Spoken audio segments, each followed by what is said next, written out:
बिस्मिल्लाहिर्रहमानिर्रहीम, अस्सलाम वालेकुम। Welcome back to my channel. कैसे हैं आप सब लोग? आई होप सब खैर खैरियत से होंगे, सब मज़े में होंगे। आज मैं बना रही हूँ बोनलेस बीफ कोरमा, जो कि बहुत ही आसान और बहुत ही झटपट बन जाता है। इसके लिए मैंने लिया है बीफ 1 किलो बोनलेस, आप हड्डी वाला भी ले सकते हैं।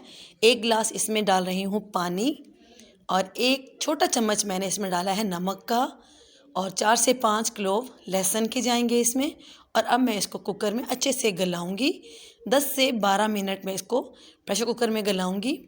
और सबसे पहले मैं इसके लिए तैयार कर रही हूँ फ्राइड प्याज, जो कि कोरमे की स्पेशलिटी है। सबसे जो इसका मेन पार्ट है वो तली हुई प्याज है, जिसके बगैर कोरमा कंप्लीट नहीं होता। तो सबसे पहले मैं इसको ब्राउन करके, गोल्डन ब्राउन करके रख लूँगी, और इसको मैं फिर लास्ट में ऐड करूँगी। ये देखिए हमारे बहुत ही प्यारा सुनहरी गोल्डन कलर आ गया है प्याज़ों पर। इसको निकाल कर साइड पे रख लेना है, और इसको लास्ट में ऐड करेंगे। ये बहुत ही जल्दी बनने वाली रेसिपी है और बहुत ही पसंद करते हैं, सबके घरों में ये बहुत शौक से खाया जाता है, और ये बहुत ही आसान बन जाती है। ये देखिए हमारा जो बीफ है वो गल गया है अच्छे से 12 मिनट में।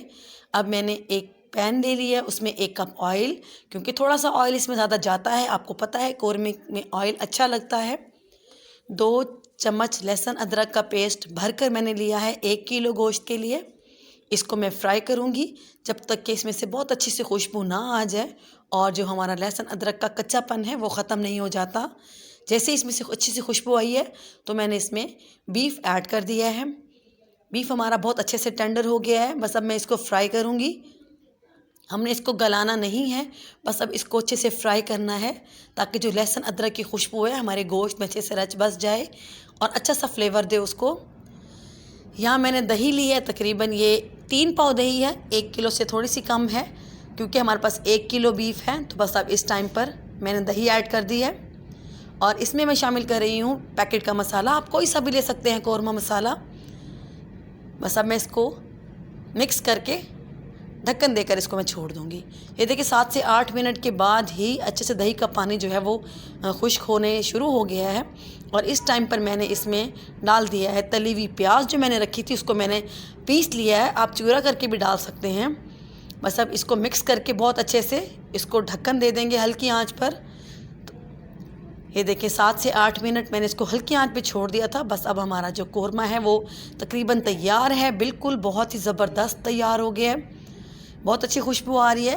ये देखिए मुझे इतनी ही इसकी ग्रेवी चाहिए थी, बहुत अच्छी सी इसकी ग्रेवी बनकर तैयार हुई है। बस अब इसको डिश आउट करते हैं। ये देखिए हमारा बीफ कोरमा कितना आसान, कितना झटपट तैयार हुआ है। बहुत ही डिलीशियस, बहुत ही प्यारी खुशबू आ रही है। इसको नान के साथ खाएं, चपाती के साथ खाएं, बहुत मज़े का लगता है। आई होप आपको मेरी ये रेसिपी भी अच्छी लगी होगी। अगर आपको मेरी ये रेसिपी अच्छी लगी है तो प्लीज़ मुझे लाइक करें, कमेंट करें, शेयर करें, और मेरे चैनल को सब्सक्राइब कर दें और मेरी फैमिली का हिस्सा बनें। बहुत शुक्रिया।